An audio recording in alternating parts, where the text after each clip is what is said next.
Hi guys, what's going on? It is your girl Jada and welcome back to my channel. If you're new here, my name is Jada K and today we're going to be doing a little bit different segment on my channel.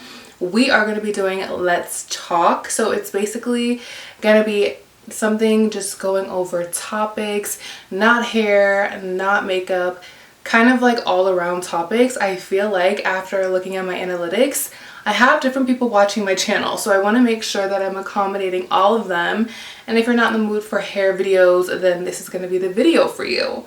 So if you haven't already, make sure you like, comment, and subscribe. And you'll be able to comment so many things on this type of video because we're going to be getting into a lot of topics. So sit tight, grab a drink, grab your snacks, and let's get on into this chit chat. So I am going to be looking at my laptop, but just for a refresher on the timeline of topics. So if you see me looking down, it is because I have my laptop. But yeah, so we're going to start off with kind of something super simple, not too difficult, and then we're going to get into the topics that I really want to talk about. So the first topic is the pros and cons of stopping and starting.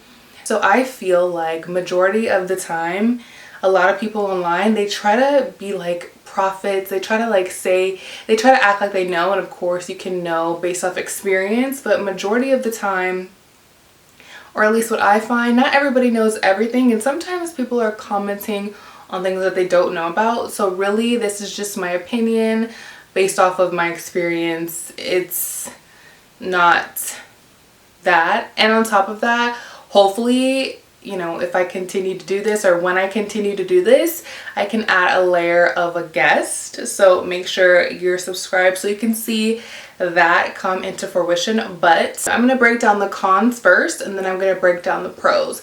So the cons of stopping and starting is the lack of consistency. As you guys know, I'm trying to really make it a priority this year for this channel because I do see so many fun and amazing things. So the fact that it's been just kind of an overall overwhelming aspect of really just planning everything and then actually doing it is one of the things that I feel like stopping and starting just doesn't allow you to really hone in on. And the consistency aspect of everything, it really just makes things super hard. And if you're someone like me who I really feel like the importance of planning really makes for a better outcome, because I have had so many videos, guys. I've literally had so many videos where I just turn on the camera and I'm like, okay, and then I'm like, no, it felt rushed. It didn't look right. Like, I really feel like it's super important to just plan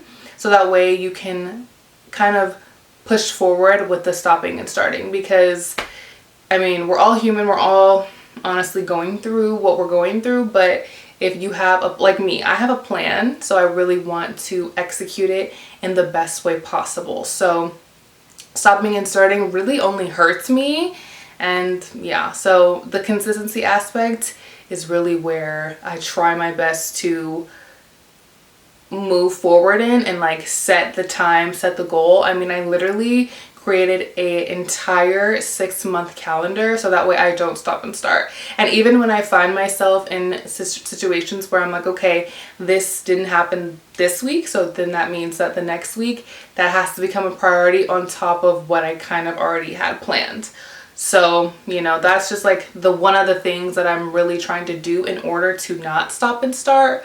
But yeah, the being inconsistent. You will be inconsistent and you won't really find you won't really do what you're trying to set out to do, or the hype of what you're trying to do isn't there anymore. One of the pros of stopping and starting is to see, you know, is to really be able to reflect. So if I didn't notice that I was stopping and starting a lot of the time, I wouldn't be able to reflect in order to sit down, hone in on what I need to accomplish or what I want to accomplish, whether it be short-term goals or long-term goals. So, you know, starting and stopping, it actually has a pro because you're able to reflect, you're able to look at yourself and be like, you know what, I actually have to get serious about really what I want to do and what I want to accomplish. Because if I don't, I'm going to be sitting and I'm going to be wondering and I'm going to be thinking, okay, well, if I were to just accomplish this for this day or this month, then I would be able to move on and get closer and closer and closer to your goal. So yeah, that's what I feel like is a pro, is that self-reflection that you're able to have, and you're able to look and be like, you know what, I didn't accomplish it then, but I'm able to really plan and accomplish it soon, later, now. And I also feel like it's related to how you operate. You know, sometimes you have to stop at I'm like very analogy based, you guys will understand, but you have to stop at a red light in order to go. You know what I mean? So sometimes you're forced to halt and get right so that way you can be consistent. Because sometimes when you're just, or at least me, I cannot be the person who is just like boom, boom, boom. Like, no, I have to plan. I have a full calendar. I have a full like step-by-step goal. And even when I have days that are free, I'm like thinking like, okay, how can I ensure that I'm editing? How can I ensure that the quality that I'm doing is good? Even down to my setup, like, is planned. Like, I went on Pinterest, I looked up how different podcasts were done. I'm even reflective on my last Let's Chat video into this video to see how it can be better. So that's what I feel like is a positive of stopping and starting. You're always able to reflect. You're always able to, you know, look back at what you had, and then in order to make it better, what you can do going forward. So that's always just one of the qualities. So the pros and cons, honestly, they weigh each other out, and reflection and consistency are the two main goals anyways. So it's super helpful to have that aspect of everything. So Shannon Sharpe, obviously you guys know the news. If you didn't, go look it up because I'm not going to be talking about it. I just want to talk about the aspect of like having bad press, and I feel like he's addicted now to bad press, or at least after his Cat Williams interview, he feels like he needs to constantly be in the news. And I feel like when he was on his show with Skip, it just was kind of pushed to the back because it was commentary about sports and commentary about, you know, athleticism and technique, and now he's more into his pop culture bag, and it just feels like he's constantly being put in a position of humiliation. And it's just like, okay, like, I don't know why he feels the need to do this, and I feel like maybe he's addicted to being in the limelight. That's what it feels like to me, because when he was talking about sports, it was not, there was really any issue, and I feel like he did that for a very long time, and all of a sudden he's now on his own, and it's just a constant headline after headline after headline about him. It feels really attention seeking, so I don't know if that's just something that he feels like he needs to do in order to always be in the headlines, but it's just very like, it's tacky. It's a little tacky to me personally. I feel like I'm always getting pushed I'm always getting pushed Shannon Sharpe's information. He really had a good interview with Cat Williams, but after that it all feels forced. I don't know, like, it just feels like he's always on the radar, and it's just like annoying to see constantly, and it's just like I'm being forced Shannon Sharpe information that I just didn't ask for. So that's the only thing I want to say about that, because he's just getting on my nerves. Like, I'm tired of seeing Shannon Sharpe all over my TL. It's just not really what I want to see. And on top of that, it's like pathetic stuff. It's not even stuff that is related to like the trajectory of who he is, I guess, or maybe that is who he is, I don't know, but I get so tired of seeing it. So if you guys did not already know, the Met is coming up. It's the first Monday of May, and I am super excited. I've always been into the Met. I've always looked at the Met as a just thing where I've always sat down, looked at, listened to. I was always able to see how designers give their viewpoint of the theme, and then how the talent interprets the theme as well. So I love the Met. I think it's fashion, hair, styling, uniqueness, charisma, no I'm kidding, and talent. And it's just one of those things where it's so exciting to see, so exciting to watch, and I've been a fan. So I say all that to say this year's theme is super exciting.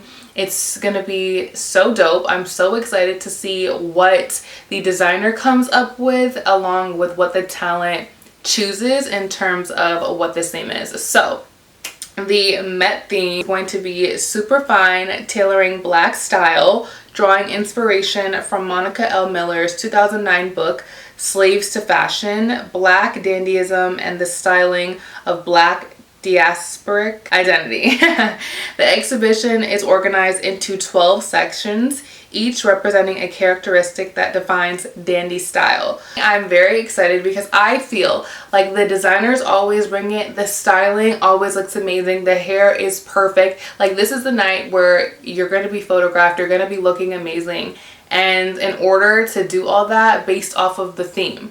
So the fact that the designer is able to really interpret this theme, and then the talent has choices to pick from so that they can interpret the theme, is like a double whammy. Like, you have so many interpretations going on in terms of the 12 sections. It's gonna be nice to see what outfit goes with what section.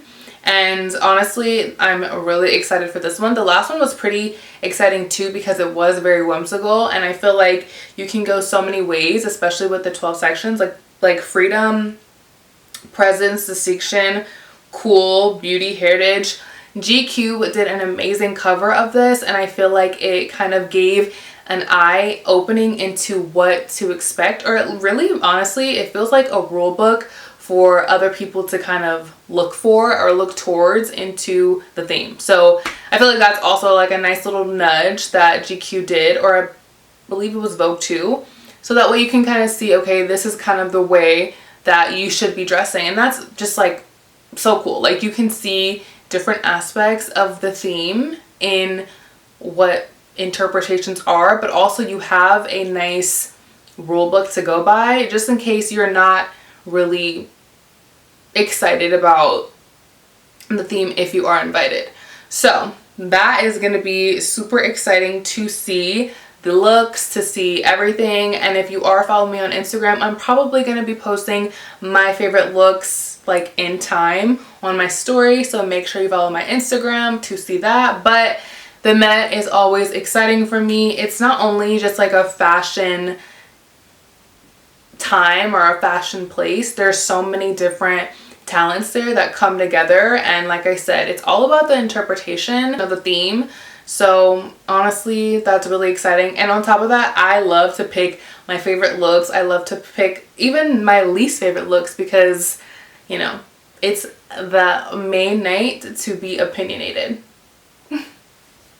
Speaking of opinion, can we please talk about the 6 women that went into space?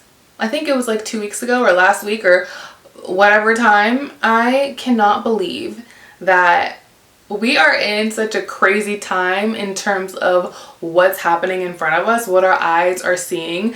Me personally, I have a love-hate relationship with sometimes looking online with specific information, but let's get on into the little things that I noticed and just information about the 6 women that went up to space. So the group of women are kind of all entertainers in a specific way.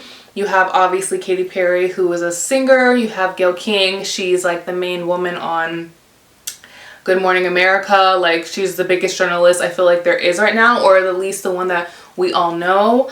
The film producer Carrie Ann Flynn, she kind of gets the concept of exactly what they're doing. And then Jeff Bezos' fiance was there, and then the main kind of 2 scientists or very, you know, intricate pieces of the 6 women are aerospace engineer Asia Bow and then NASA research rocket Amanda. So guys, I'm not really going to go into what I personally think about it because I feel very interesting in very many ways about, you know, overall aspects of the situation. Sorry. So I feel like I'm keeping my very, very intricate inside feelings about everything, but I will say in terms of what we see and what we're seeing with our eyes, it's kind of crazy and amazing because we are really in the time of AI. You know how we always talk about the future? We're in the future right now. We are in the future right now, and we are seeing so many things being done in front of us that we have to really think and look and see and feel, okay, is this real? Is this honest? Is this real? I know a majority of the time I look online, sometimes even on TikTok, you see AI commercials and you're just like, okay, wait, what? Like, I don't know if this is a real person, and you can tell when it's not a real person.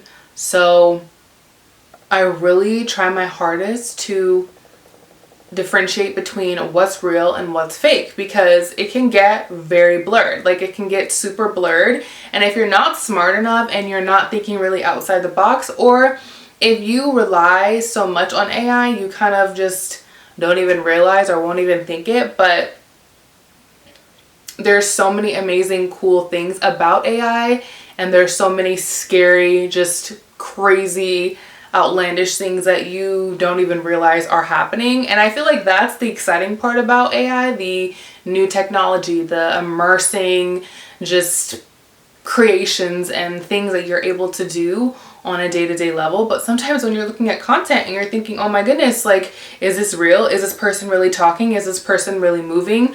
It's sometimes like crazy, like it's wild. So it's so important to really take an eye and make sure your eyes are working for you and really get into the nitty-gritty of what the world is becoming, because obviously AI is being filtered all throughout our day-to-day.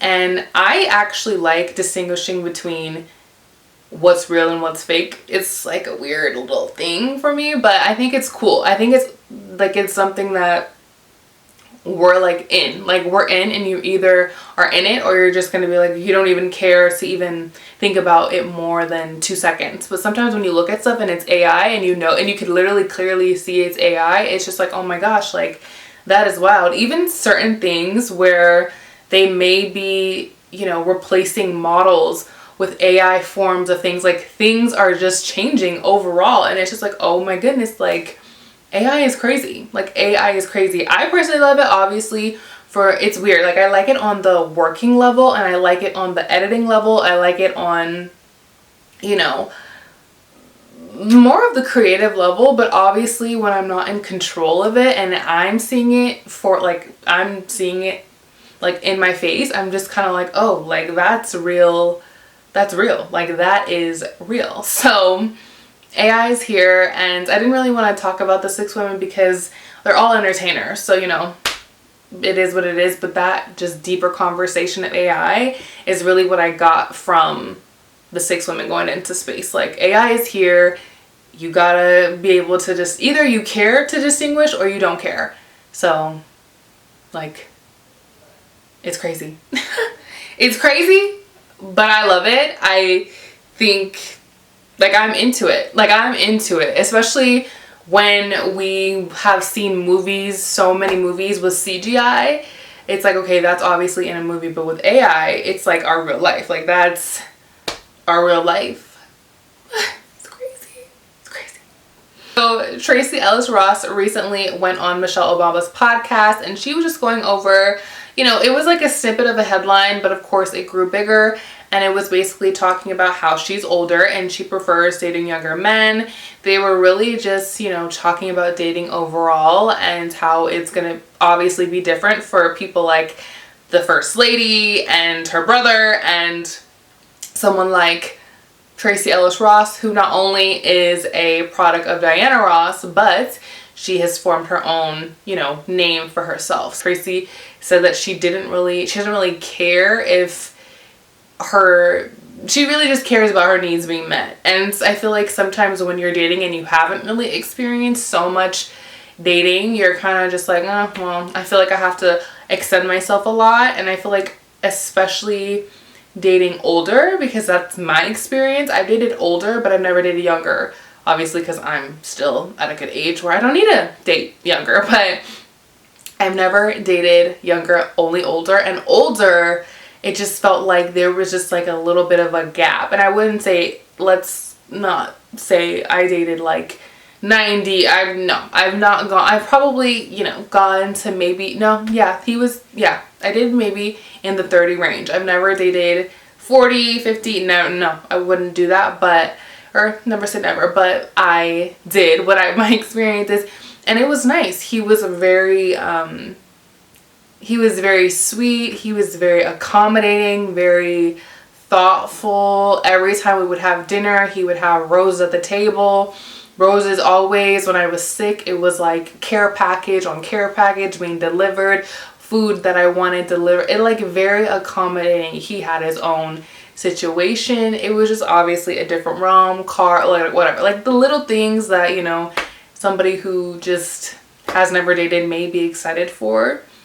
But I feel like it was one of those things where when we would talk about things or, you know, say stuff, it just was kind of flatline. So, I mean, obviously my dating history has been a amazing situation, but I feel like being someone who has dated older, I'm just probably like right now, or at least back then, no, right now, I mean, I'm not any older than I experienced dating an older guy, but I am still in my 20s and I'm in my mid-20s or my late 20s, whatever. Obviously not too late, but I'm in my late 20s. So it's just like I don't know what dating has to offer, and maybe we can talk about that next time. But I feel like, I get what she's saying, and obviously her situation is completely different, but when do we really get to the point of experiencing that? Or is she saying that's a rite of passage when you do get older, and letting the girls know what to expect when you get older, that sometimes the dating pool obviously gets smaller and smaller and smaller if you are still single, and because she chooses to be single and she enjoys, you know, only specific parts of the relationship that she feels like she doesn't, to me, she sounded like she's not really an extender. And sometimes like from, especially nowadays, men, they would like an extender, and she's just like, I don't have time for an extender. So, but we'll talk about dating another time. We'll talk about it. We'll talk about it another time. All right, you guys, I will catch you in the next Let's Talk episode. I really am manifesting getting some guests in so you guys can really, you know, see different point of views. But right now it's just going to be me and you. But the goal is to get some guests, so make sure you are subscribed because it's going to happen. It's just in the time frame that it happens, but it's gonna happen. And yeah, so leave a comment down below of your favorite topics, what you're excited for, what you want to hear more about, and make sure you give this video a thumbs up for just chit-chatting and talking, and I will see you guys in the next one. Bye.